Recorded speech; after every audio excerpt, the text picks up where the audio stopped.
Bonjour à toutes et à tous. Je ne vous apprendrai rien si je vous dis que depuis l'Antiquité, les guerres ont été très nombreuses, en Europe comme dans le reste du monde. Mais vous êtes-vous déjà demandé quels sont les points communs et les différences entre toutes ces guerres? Et si les guerres d'aujourd'hui sont vraiment les mêmes que celles du passé? Ces questions, nous allons les explorer dans cette vidéo, en étudiant l'évolution des formes de la guerre depuis le milieu du XVIIIe siècle. Allez, c'est parti. Et pour commencer, voyons ce qui caractérisait la guerre jusqu'à la fin du XXe siècle. Jusqu'à la fin du XXe siècle, les guerres sont principalement des guerres entre États. Chaque État engage son armée dans des batailles qui peuvent impliquer beaucoup d'hommes. Lors de la bataille de Rosbach, pendant la guerre de 7 ans, 50 000 soldats franco-autrichiens font face à 22 000 soldats prussiens. Au XXe siècle, les guerres mondiales sont des guerres totales. Les États y engagent toutes leurs forces. Avec une puissance de feu inédite grâce aux chars, à l'aviation, au gaz et jusqu'à la bombe atomique en 1945. La bombe atomique change la nature de la guerre. L'affrontement direct entre puissances nucléaires devient improbable.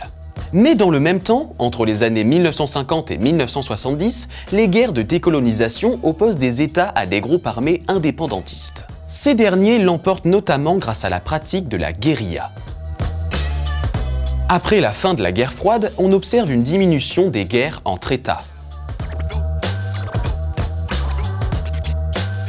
La plupart des guerres contemporaines opposent un ou plusieurs États à des groupes armés non étatiques. La guerre de Syrie, qui a fait 500 000 morts depuis 2011, met aux prises de multiples acteurs. L'armée régulière du régime syrien combat des groupes armés rebelles, qui sont eux-mêmes soutenus par différentes puissances régionales ou internationales. Le développement du terrorisme, notamment islamiste, bouscule aussi les États.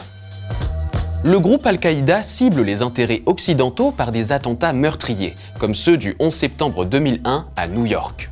Daesh fait de même, mais proclame aussi un État islamique en Irak et en Syrie entre 2014 et 2019. Les États peinent à trouver une réponse adaptée au terrorisme. Les principaux dirigeants d'Al-Qaïda ont été éliminés et au Moyen-Orient, Daesh a fortement reculé face à une coalition internationale. Mais les deux groupes terroristes se sont renforcés en Afrique. Voilà, vous savez maintenant comment les guerres se sont transformées en l'espace de 3 siècles. La capacité de destruction tout comme le nombre d'acteurs se sont considérablement accrus. Pour continuer vos révisions, rendez-vous sur anabac.com. À très vite pour une nouvelle vidéo.